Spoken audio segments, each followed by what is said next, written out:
Hello बच्चों, let's read the question. And the question says, in hydrogen atom, the electron moves in an orbit of radius 5 into 10 raised to minus 11 meters with a speed of 2.2 into 10 raised to 6 meter per second.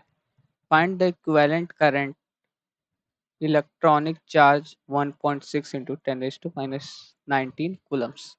तो basically इस question में क्या कर रहा है कि हम लोग के पास हाइड्रोजन एटम है जिसमें एक इलेक्ट्रॉन 5 इंटू 10 - मीटर्स की रेडियस पर रिवॉल्व कर रहा है with the speed 2.2 into 10 - 6 metre पर सेकेंड। तो हम उसे इक्विवेलेंट चार्ज पूछा है उस ऑर्बिट में। ठीक, तो इस क्वेश्चन को सॉल्व करने के लिए जो की कॉन्सेप्ट यूज में होगा वो अगर हम लोग देखें तो उसको हम लोग लिख सकते हैं कि ऐसे की concept to solve this question. यहाँ पे पहला पॉइंट ये होगा कि हम लोग जानते हैं I is equal to current, current is equal to Q by T, मतलब ऐसे लिख सकते हैं D Q by D T होता है। और यहाँ पे अगर देखें तो जो हम लोग का टाइम पीरियड आ जाएगा, टाइम पीरियड कैसे निकालें, टोटल डिस्टेंस अपॉन टाइम।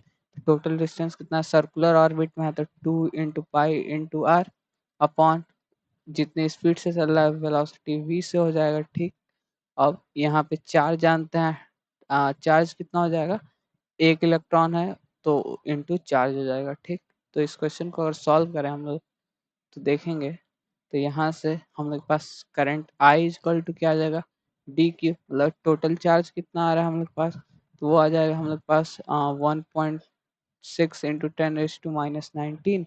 और हम लोग के पास टोटल टाइम अगर देखें तो टाइम कितना आ जाएगा, 2 इंटू पाई, पाई की वैल्यू रख लेते हैं हम लोग 22/7, तो 22/7 रख लेते हैं अपॉन इंटू आर, रेडियस कितना दिया 5 इंटू 10 - 11 अपॉन करेंगे तो ऊपर की तरफ मल्टीप्लाई कर लेते हैं इंटू वेलोसिटी हम लोग के पास है 2.2 इंटू 10⁶। ठीक, तो अगर हम लोग इसको फर्दर सॉल्व करें तो हम लोग के पास जो करंट की वैल्यू आ जाएगी वो आ जाएगी 1.12 इंटू 10⁻³ एम्पियर।